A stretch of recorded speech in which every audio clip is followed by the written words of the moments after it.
انس رضی الله تعالی عنہ فرمایي چې رسول الله صلی الله علیه وسلم به دا یو دعا ډیره په کثرت سره ویله، ډیره زیاته به یې ویله، او دومره اسانه دعا ده چې هر انسان په منځ کې موي. که چېرته مونږ دا معمول جوړ کړو او روزانه یې وایو نو مونږ ته به د دنیا او د آخرت دواړه پیدې حاصل شي.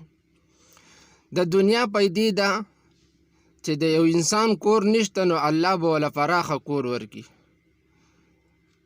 که د یو سړي د رزق تنګي ده نو الله به وله فراخه رزق ورکړي. یا د چا اولاد نشته او دا دعا وای نو الله به دل اولاد ورکړي.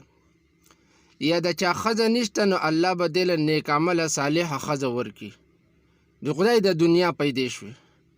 او د آخرت پیدا دا ده چې په آخرت کې کم حساب به الله تعالی دته آسان کی.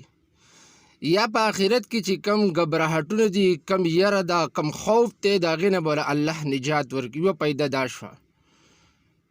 او الله به وله په اوچت ځای ورکړي په جنت کې. نو دا د آخرت پیدې شوې. او هغه دعا دا ده چې ربنا آتنا فی الدنیا حسنة وفي الآخرة حسنة وقنا عذاب